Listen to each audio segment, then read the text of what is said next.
Hashtag the ultrasound. That changed everything. After getting a prenatal ultrasound, my doctor turned pale and, in shock, told me, "You need to get out of that house, call the police, and file for divorce." Now.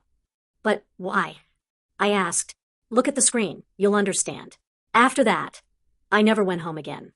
You must flee from this hospital now and get away from your husband. File for divorce. But why? What do you mean?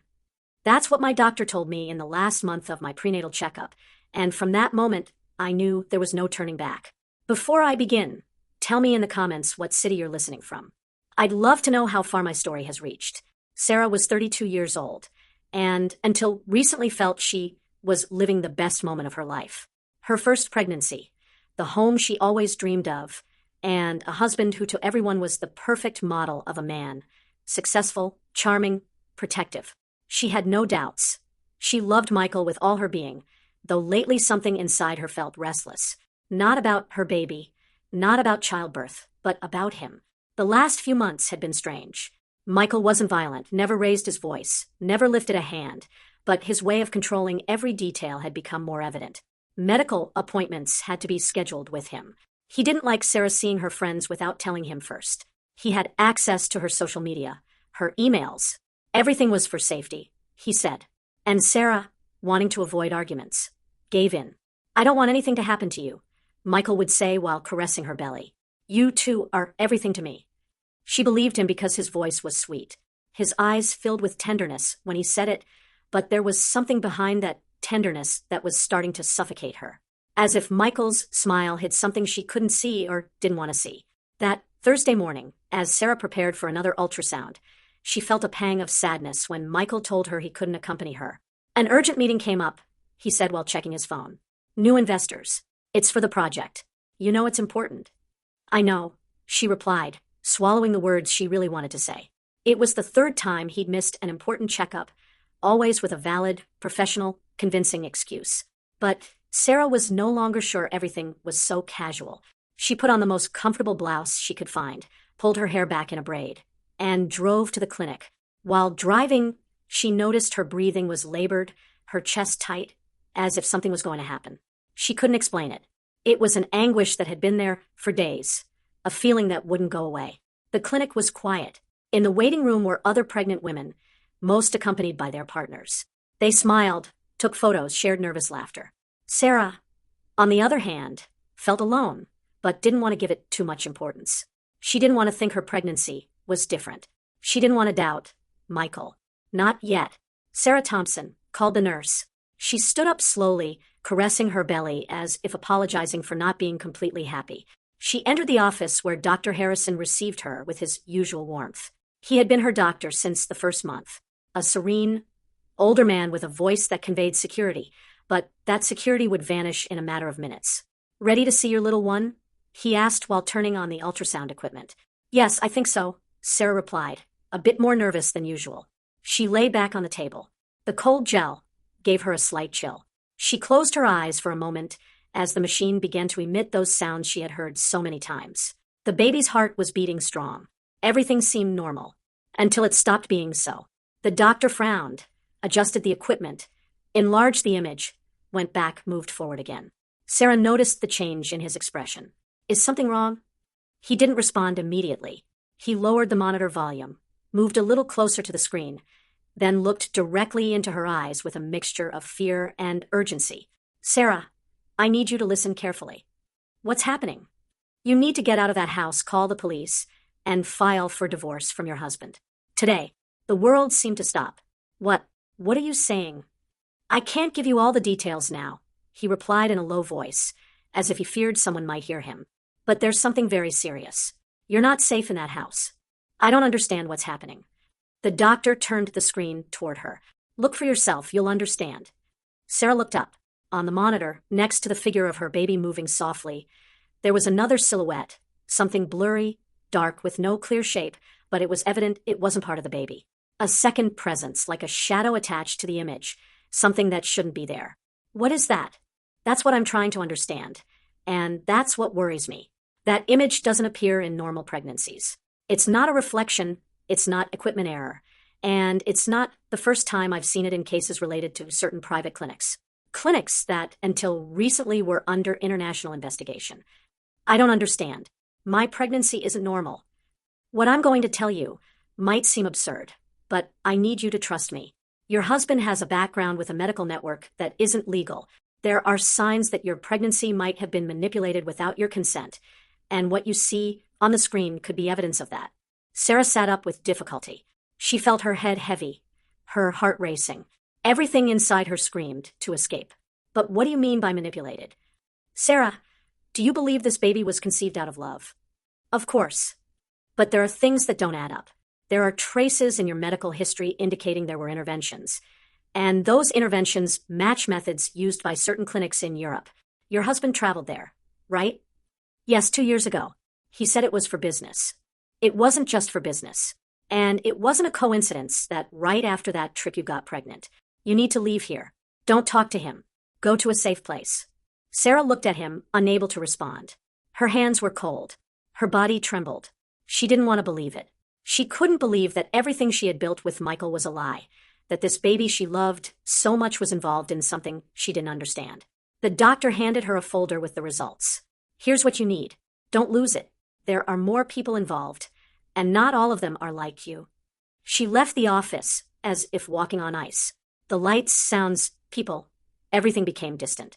Her body moved forward, but her mind stayed trapped on that screen, in that dark silhouette, in those words she couldn't forget.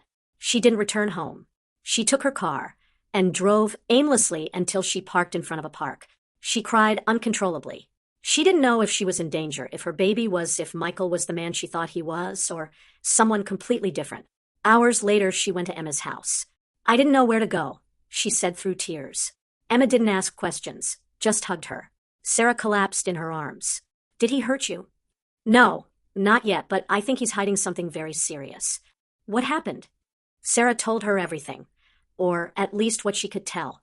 Emma listened attentively, without interrupting. Don't go back to him, she said firmly. Stay here. We'll figure out what's happening. That night, as she tried to sleep on the couch, Sarah felt her baby moving with more force than usual. She caressed him gently, as if apologizing for everything that was to come. She turned on her phone. There were 4 missed calls from Michael. One message. Where are you? I'm worried. Please tell me you're okay. She looked at that message for several seconds. Then she left it unanswered because what she saw on the doctor's screen couldn't be forgotten. That image, that shadow, that warning, you must flee from this hospital now and get away from your husband. It was the beginning of something Sarah never imagined living. And the most terrifying thing was that deep down, a part of her knew it. The night became thick. The silence in Emma's house brought no peace, but a tension that grew with each minute. Sarah tried to sleep, but the sound of her own breathing seemed too loud. She covered herself with the blanket, hugging her belly tightly, as if she could protect the baby from something that still had no form but already felt very close. Emma watched her from the doorway. She didn't ask too much, just stayed there, present, as few people knew how to be. Sarah was grateful in her soul for that calm, though the storm inside never stopped roaring. In the early morning, her phone vibrated. A new message. It wasn't from Michael. You're not alone. He's done this before. Get out of there while you can. Sarah stared at the screen without blinking. The number was unknown. The phrase was short, direct, and carried an invisible weight that tightened her chest. Who are you? She typed with trembling hands. There was no response. She pressed the phone against her chest. It was as if everything Dr. Harrison had told her was beginning to be confirmed piece by piece. At dawn, Emma entered with a breakfast tray. They hadn't slept at all. Both had tired eyes. What are you going to do? Emma asked softly. I have to go back home, Sarah replied without looking up. I need to confirm some things. I can't stay with doubt. I have to see what Michael is hiding. Emma wanted to stop her, but didn't. Sarah didn't seem the same. Something in her had hardened. She was no longer just a pregnant woman. She was a mother protecting her child. And that, no matter how much fear she felt, made her an unstoppable force. Past 9 a.m, Sarah arrived home. She opened the door carefully, hoping not to find Michael. To her surprise, the house was empty. Everything seemed normal. The coffee made in the kitchen, the bed made, the television off, but the air, that dense, heavy air, was still there. She went straight to Michael's study. She knew he kept things in that place, documents, calendars, keys. He had never forbidden her to enter, but he didn't encourage her to do so either. Sarah felt around the bookshelf, opened drawers, reviewed folders. Nothing particularly caught her attention until she noticed an irregularity in the back wall. It was a slightly loose wooden panel. She removed it carefully, and behind it found a metal box closed with a small padlock. It wasn't sealed. A screwdriver was enough to open it. Inside she found old photographs, some in black and white, others more recent. Women of different ages, different faces, different eras. Many were pregnant. Some posed, smiling with Michael. In others he didn't appear, but his handwriting was on the back, dates, names, medical symbols. Sarah felt a knot in her throat. She separated one in particular. A young woman in her 20s with curly hair and an intense gaze. She wore a red dress. She didn't know why, but that image deeply disturbed her. Under the photos she found torn letters, seemingly meaningless fragments. Or so it seemed at first. She began to connect words, pieces. In one of them she could clearly read, "We should never have signed. This wasn't part of the deal." But what ended up freezing her blood was the last thing she found. An ultrasound. Her name appeared in the upper right corner. The date said March 21st, but from 3 years ago. Sarah was in shock. That ultrasound had exactly the same format as the current one, same medical center, same type of image. And worse, it was identical to what she saw a few days ago with that shadow behind the baby. Her heart pounded in her chest. Was it possible she had been pregnant before and didn't remember it? Or was that a forgery? A setup? "What is this, Michael?" she whispered as if he could hear her. That day she didn't eat, barely drank water. She waited for Michael to return. She thought about confronting him immediately, but something told her it wasn't the time, that she had to see his reaction, that she had to observe him, as if it were the first time. At 8 p.m., the door opened. The sound of keys, the same as always. Michael entered smiling, as if nothing in the world was out of place. "My love, finally home. I called you many times. Are you okay?" Sarah just nodded. She looked at him with tense calm. She needed to think. Michael approached, tried to kiss her. She turned away. "I'm not hungry. I feel a little dizzy." "It's normal. You're in the final stretch. I'll prepare something for you." He went to the kitchen. Sarah watched him from the hallway. His smile, his way of moving, the confidence with which he spoke. Everything was the same as always. But now she saw him differently. She no longer saw her husband. She saw a stranger. During dinner, he tried to talk about light topics. Sarah barely responded. "Did they do the ultrasound? Is everything okay with the baby?" "Yes." "And why didn't you call me afterward?" "I felt bad. I needed to rest." Michael looked at her carefully. It was evident something didn't fit, but he didn't ask more. Sarah pretended tiredness and went to the bedroom. He stayed watching television. In the early morning, Sarah woke up agitated. She had had an intense dream. She was in a long, dark hallway, the walls full of photographs hanging upside down. At the end of the hallway, a woman in a red dress looked at her fixedly. She didn't speak, didn't move, just observed her with a mixture of sadness and warning. Her eyes were crying blood. She got up sweating. The clock showed 3:33. She went down to the kitchen for water, and in the darkness she saw him, Michael, sitting in the study in shadows, looking at one of the photographs. The same woman in the red dress. He whispered something in a low voice, almost inaudible. Then he tore the photo into pieces and burned it with the lighter he used for aromatic candles. Sarah backed away before he could see her. She ran upstairs, closed the bedroom door. Her heart was beating so hard she thought she was going to faint. The next day, she confronted him with a coldness she herself didn't recognize. "I was going through your things in the study. I found a box." Michael stood still, then smiled. "You went through my things. That's what you do now." "I found photos of women, letters, and an ultrasound with my name from 3 years ago." He crossed his arms. His face stopped smiling. For the first time, he showed another expression, something that came dangerously close to contempt. "There are things that are better not to dig up, Sarah. If you don't want to get hurt, learn to keep certain doors closed." She didn't respond. She looked at him fixedly. It wasn't a direct threat, but the tone, the look, the language, everything spoke for itself. "Who is the woman in the red dress?" she asked with a firm voice. Michael took a few seconds. "Don't say that name in this house again."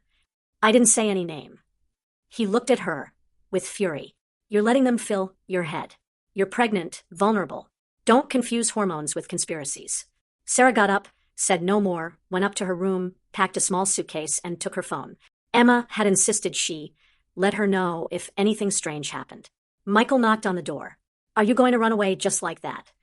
I'm not running away. I just need space. Clarity. And you do too. Clarity, he laughed with an icy tone. What do you think you're going to find out there? Who are you going to believe more than your own husband? Sarah didn't respond. She went down the stairs, opened the door, and then she saw him. Michael was standing at the entrance. She didn't understand how he had come down so fast. He had a different expression, as if he weren't himself, as if something had broken inside. You're not leaving. Get out of the way. You don't understand what you're doing. You do understand. Michael looked at her with eyes that were no longer familiar. He approached slowly. You don't know what you're getting into or what you're carrying inside. Sarah backed away. What does that mean? He didn't respond, just observed her. And in that moment, for the first time, she felt real fear. Real fear, visceral fear. Fear for her life and her child's. Sarah felt the air had become heavy, unbreathable. Michael continued blocking the door, with eyes full of something that wasn't anger or sadness. It was a deeper void, a look she didn't recognize. For years, she thought she knew him, that his smile was sincere, that his silence was simply his way of loving. Now, she understood she had confused calm with disguise. She took a step back. Her heart hammered in her chest with a force that left her breathless. She held her belly with one hand, as if she could hide the baby from Michael's gaze. Move, please, she said in a low voice. You can't leave. Not like this. Don't do this to me, right now. I'm trying to protect you, Sarah. From who? From yourself. She closed her eyes. For an instant, she only thought of running, but logic whispered that she couldn't face him physically. Not alone, not pregnant. She feigned calm, took a deep breath. Okay, I won't go out, but I need to rest. I don't feel well. He observed her for a few more seconds, then nodded slowly. Go upstairs. Tomorrow we'll talk more clearly. Sarah went up the stairs holding back tears. Upon reaching the bedroom, she closed the door with the lock. She walked straight to the closet, where she had kept a second copy of the car keys. She put them in her purse. She took some cash she had hidden inside a box with old papers. Then she looked at the window. That night she didn't sleep. She waited attentively to every sound. She heard Michael go down to the kitchen, open the refrigerator, turn on the television. When it was past 2 a.m., the silence became absolute. She knew she had her only opportunity. She slipped out of the room. She went down the stairs without making a single creak.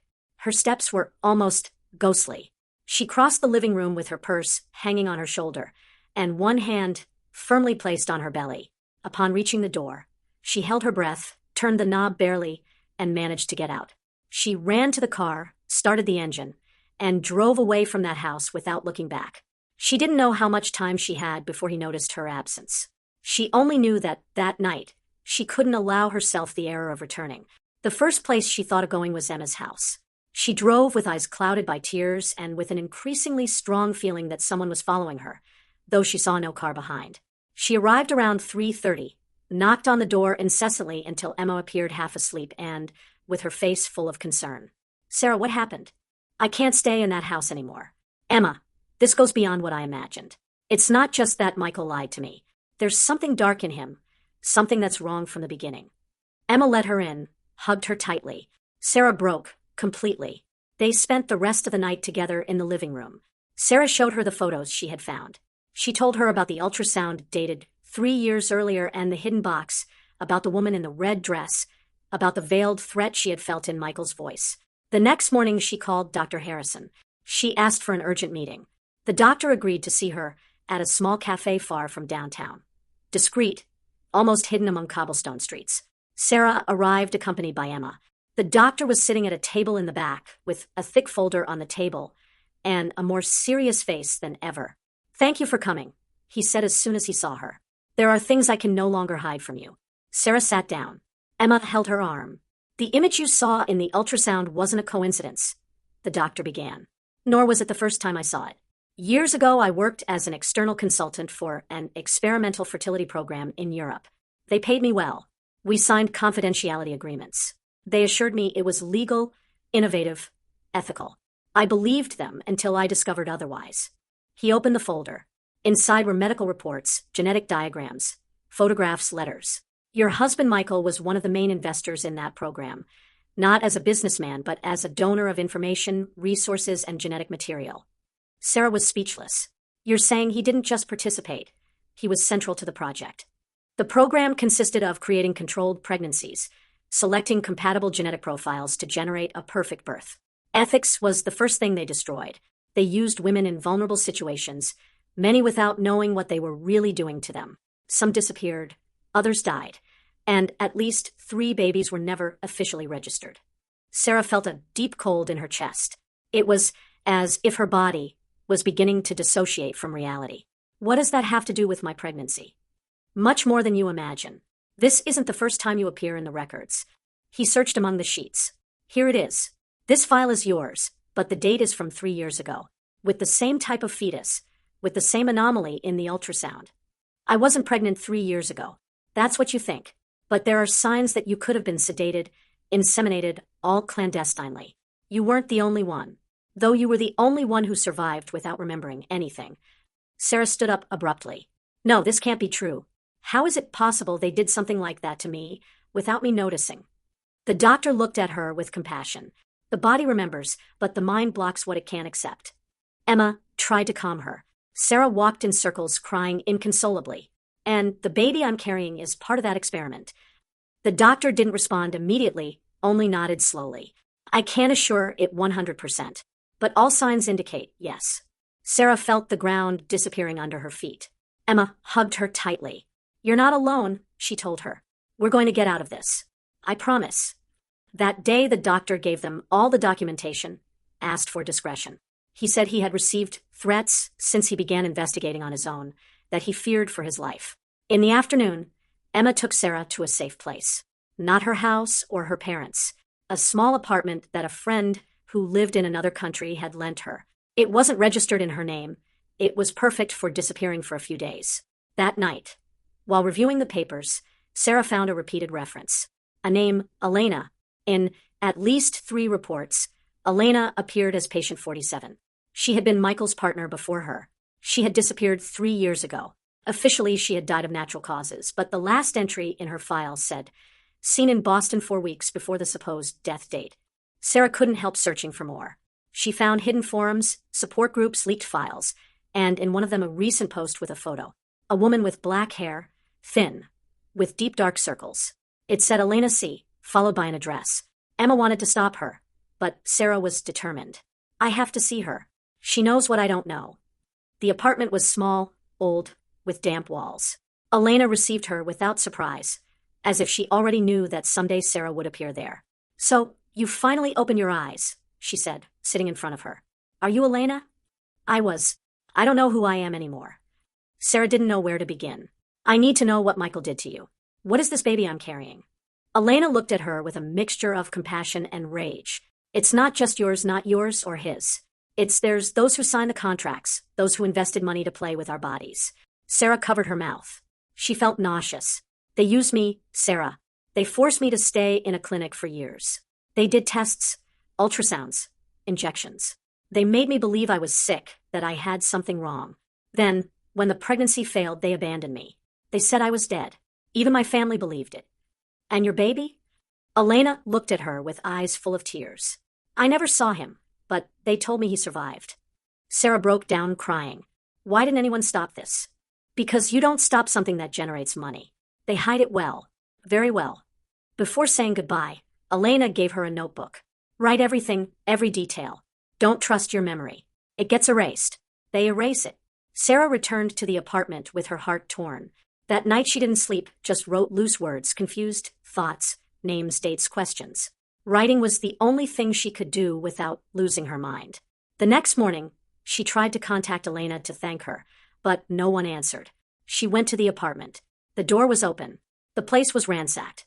There were red stains on the floor, a broken phone, and no trace of her. They called the police, filed a report, but Sarah knew she would never see her again. Elena had also disappeared, and now she was the only one left, the only one who knew too much, the only one who was alive for now. Sarah couldn't stop looking at the dry stain on the apartment floor. The destroyed phone was still lying among the pieces of a broken lamp. The scene spoke for itself. It wasn't a robbery, it wasn't a fight, it was a warning. And the message was clear. Elena had gone too far. Just like her. Emma tried to calm her, but there were no words that could reach her. Sarah felt time slipping through her fingers.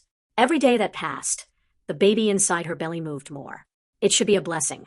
But now, with what she knew, every movement generated anxiety. What was growing inside her? Was it really her child or something created by others for purposes she still couldn't understand? That night the dream was more violent than ever. She dreamed of operating rooms without lights, men in gray coats, screams from women she couldn't see. In the dream, she was naked, connected to wires without being able to move. And in the background, in an adjoining room, Michael observed everything from a window. He smiled, said nothing, just observed. She woke up, gasping with her body soaked in sweat. Emma ran in, seeing her crying. "Sarah, what's wrong?" "Another nightmare." Sarah didn't respond. She stayed silent, trembling. Then she looked at her phone, still without signal. She had kept the phone in airplane mode since she fled. She didn't dare turn it on. Something told her she was being watched. She felt every movement of hers was being observed, recorded, noted.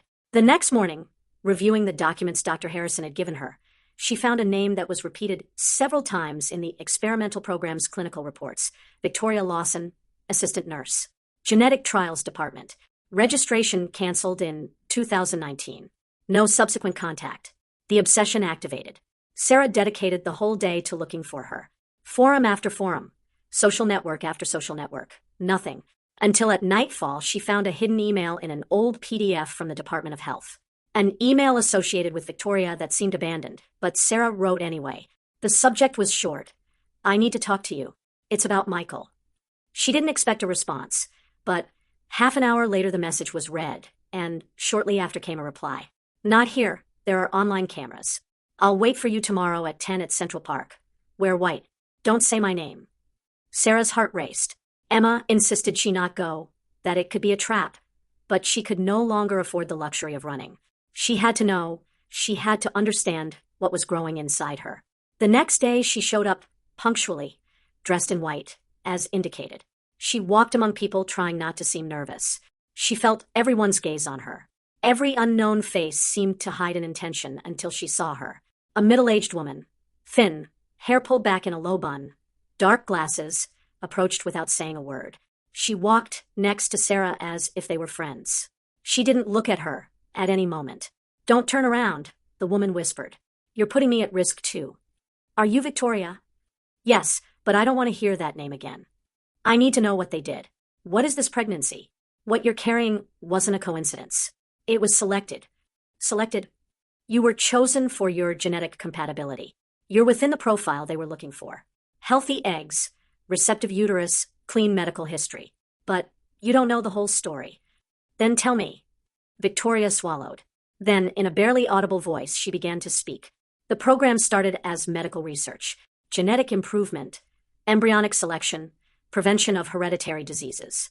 Everything sounded noble, but the background was much darker. They wanted to create a modified genetic line. Humans with enhanced capabilities. Faster brains, greater resistance, even predisposition to certain specific behaviors. Obedience, for example. Sarah felt sudden vertigo. "What are you saying?" "What you're expecting isn't just a baby, it's a prototype." "And whose DNA is it?" Victoria paused. "Your embryo was manipulated. It's not completely yours or completely Michael's. The DNA was mixed with genetic material from another woman, a donor who disappeared in 2017. Her name was Danielle. She worked at a foundation. She never knew she was selected. Why do they do this? Because they can. No one stops them. Because there are countries that pay a lot of money to obtain results regardless of the means. And because Michael didn't just allow it, he financed it. What does he get in return? Access, coverage, data control, and something else I can't prove." Sarah stopped. She looked at her, with eyes full of contained fury. "Did he offer me?" "You won't know until you confront him. But I'll tell you this. You're not the only one, just the last, the most valuable. Because the baby you're carrying shows signs no one had seen before." "What kind of signs?"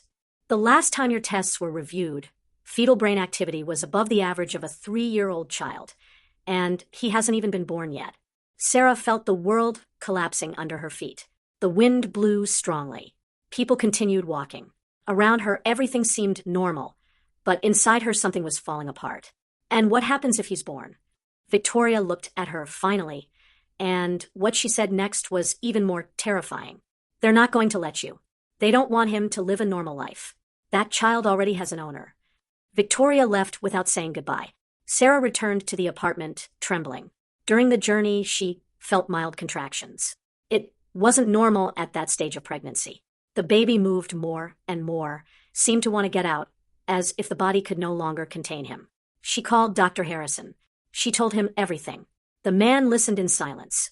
Then he responded with a phrase that left her frozen. What you see in the ultrasound isn't just your baby. It's a DNA combination that shouldn't exist. There's no legal record of a pregnancy like yours.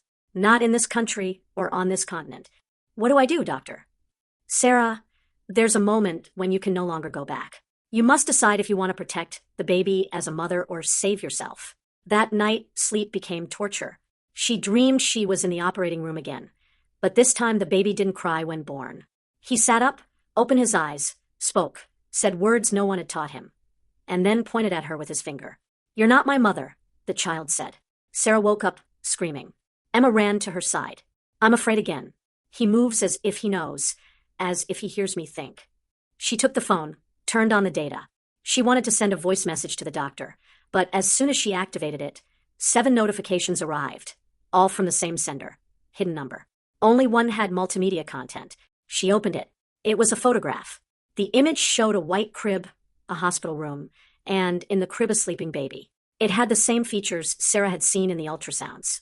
The shape of the nose, the pronounced chin, and the eyes open, clear, disturbingly adult. The file was dated 3 days earlier. Sarah dropped the phone, fell to her knees, felt acute pressure in her abdomen. Emma screamed her name, but Sarah was no longer there. She had fallen into the abyss because that baby hadn't been born yet, and someone somewhere already had him in their arms. Sarah couldn't stop looking at her phone screen, though her vision began to blur. The photograph was still there. The baby who hadn't been born yet, resting in a hospital crib, with eyes open, awake, as if he knew. And though the image was static, there was something moving in it, a silent vibration that screamed an impossible truth. Her son already existed, not in her womb, but somewhere she had no maps or access to. Emma tried to hold her, while Sarah's body weakened. The pressure in her abdomen increased. She was dizzy, short of breath, with frozen skin. She could barely stand. The pain wasn't physical. It was an emotional implosion, as if a part of her soul had been torn away without warning. They called Dr. Harrison. He asked to see the photograph, analyzed it in silence, magnifying details, reviewing metadata. When finished, he closed his eyes. This isn't digital manipulation, he said quietly. This photo was taken in real time. This baby exists, and if it's yours, then we're at a level that surpasses everything I thought possible. Sarah didn't know whether to cry or scream. She wanted to hit something, break walls, run until she was out of breath, but she had no strength. She let herself fall on the couch with her hands on her belly, feeling that nothing made sense, that everything she had lived until now was nothing more than a great staging. What did they do to me? She asked with a broken voice. What am I now? An incubator? A prisoner? The doctor crouched in front of her. No, you're a victim and also the only one who can end this. But you have to be prepared to hear the truth. The whole truth. Sarah nodded. She was no longer afraid of hearing. She just wanted answers. And then, for the first time in weeks, someone decided to speak the truth. The doctor handed her a sealed envelope. Inside was a dossier with confidential information. And among the documents, a testimony signed by someone Sarah didn't expect. Michael Thompson. What is this? She asked. It's a file I got through a source inside the program. Michael wrote it as part of a sealed judicial process in Germany. It never came to light. Until now. Sarah began to read. The handwriting was clear, precise, and every word was a dagger. My name is Michael Thompson. I wasn't born, I was manufactured. I was the third of 7 children selected in an experimental orphanage in Eastern Europe. We had no parents, no names. They called us by numbers. I was A03. The document continued with details that left her breathless. Since age 5, Michael had been part of a clandestine program financed by military, medical, and private interests. The children were subjected to resistance tests, genetic manipulation, extreme cognitive stimulation. Some had implants inserted. Others were subjected to experimental transfusions. Errors were discarded. Only 2 of us survived. Me and a girl named Lila. The others died from complications. One's heart literally exploded. I'll never forget that sound. Sarah felt a chill. The images formed by themselves in her mind. Children without childhood. Without identity. Bodies treated as containers. Souls broken before taking shape. When I turned 17, they gave me a new identity, sent me to study, made me the public face of what had previously destroyed me. They trained me to fake normalcy. They taught me to seem human, but inside I was no longer one. Sarah closed the document. She couldn't continue. The knot in her throat prevented her from breathing. She had lived with a man who had been molded by horror. And although that didn't justify what he did, for the first time she could see the face behind the monster. And he's not just guilty, said the doctor. He was also a victim.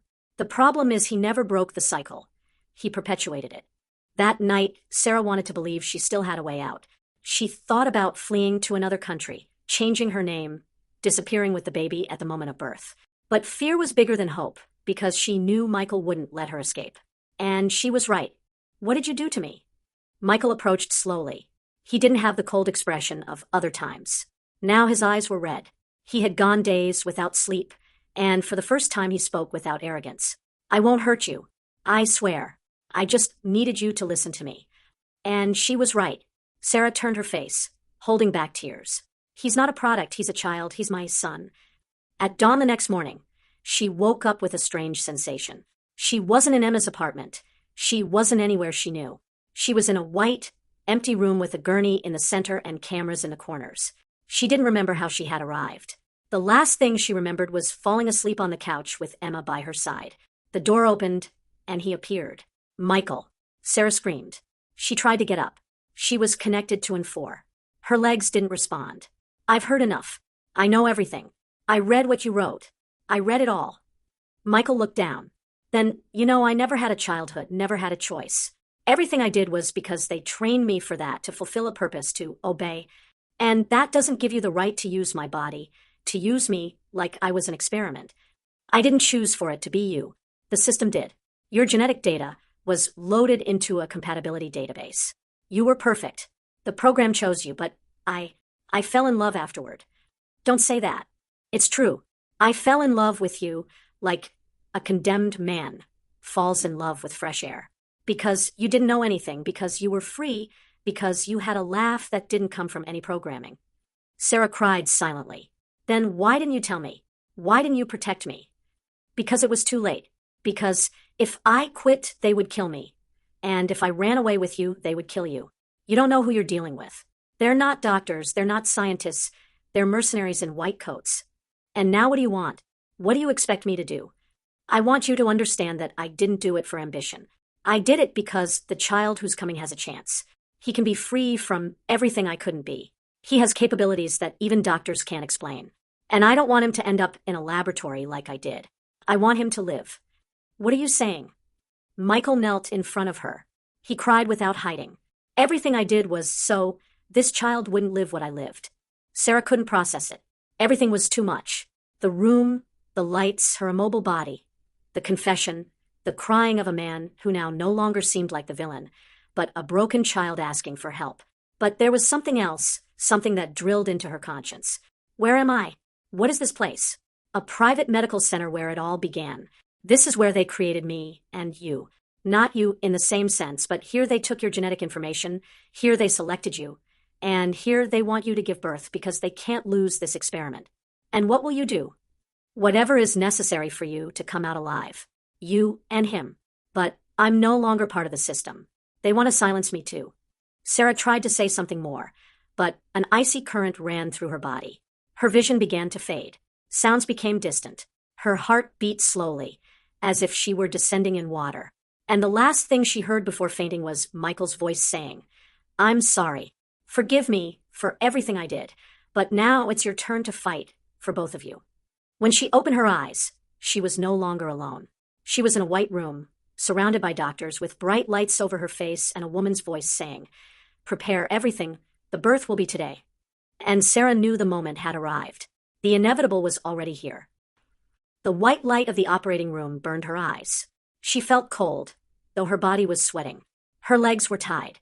The fore in her arm dripped a transparent liquid she didn't recognize, and around her the voices were like knives, technical, impersonal, empty. They didn't speak to her. They spoke about her, as if she were a dissection table. Not a woman about to give birth. "She's dilating," said one of the doctors. "Accelerated rhythm. The process has begun." "Don't give her more sedatives," responded a man. "We want her conscious when he's born." Sarah wanted to scream, but her voice was a whisper. Her mind was blurry. Her whole body hurt, and fear consumed her from within. It wasn't fear of childbirth.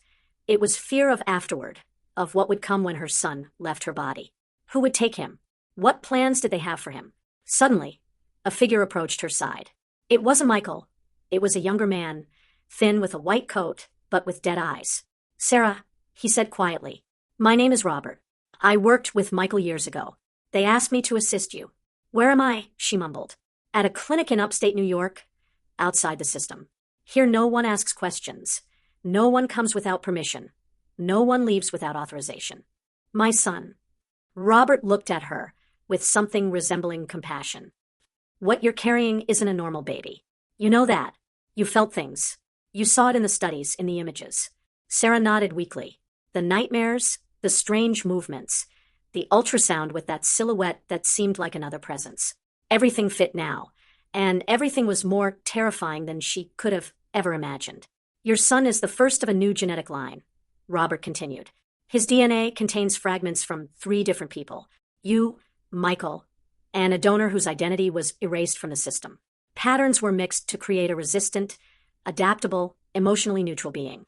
He won't have fear, won't have guilt, will have enhanced memory, accelerated learning capacity, and, in theory, absence of chronic diseases." Robert didn't respond, looked down. "What are they going to do with him?" "They'll take him away. He'll be raised in a controlled environment. His development will be observed.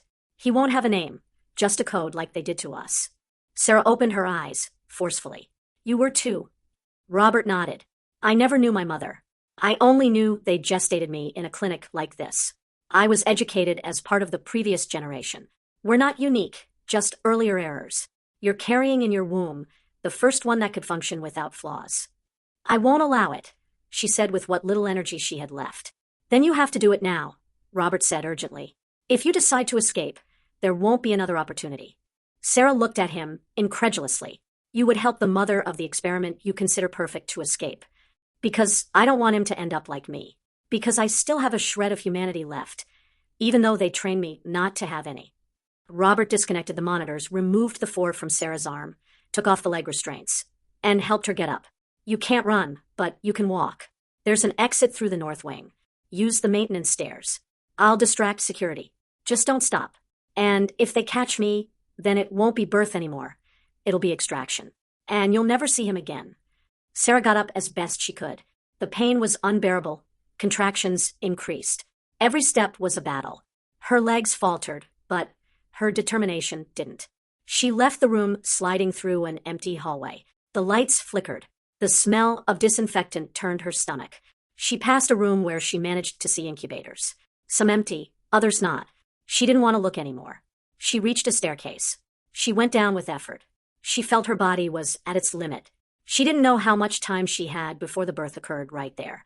When she reached the exit, someone was waiting for her. Michael. He was standing with clothes stained with blood. It wasn't known if it was his or someone else's. "I ran before you did," he said with an agitated voice. "Robert warned me. I knew you would try to get out." Sarah was paralyzed.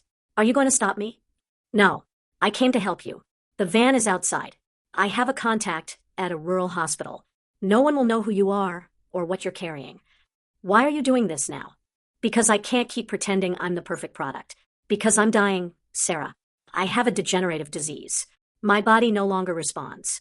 I have weeks left, maybe days." Sarah approached with tears in her eyes. "And still you want to save him?" "Yes, because he deserves to have what I didn't have. A real mother, a childhood, a name." Together they left through the back door, got into the van. Michael drove with difficulty, coughing with pale lips. Sarah could no longer contain the pain. "He's coming out. I won't make it. He's coming." Michael diverted the vehicle to a dirt road. There was a small cabin with light on. He knocked on the door. An older man opened. He was a doctor, retired. He knew him from years back. "Help her," Michael said. "Don't ask anything, just help her." The man accepted. He prepared the room as best he could. Sarah screamed. The pain tore her in two. The world spun. She felt like she was bleeding internally. And then, in the middle of darkness, she heard it. The cry. Sharp, deep, human. Her son had been born. The doctor wrapped him in a blanket, handed him to her arms. Sarah looked at him for the first time. He was beautiful, clear skin, perfect mouth, and different eyes.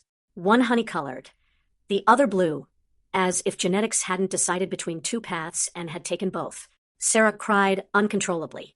My son, my son." Michael stayed at the door, weak, leaning on the frame. "Thank you," he said, "for having fought, for not giving up, for doing what I could never do." Minutes later, patrol cars arrived. Someone had given notice. The clinic had been intervened. Michael didn't flee. He walked toward the agents with his hands up.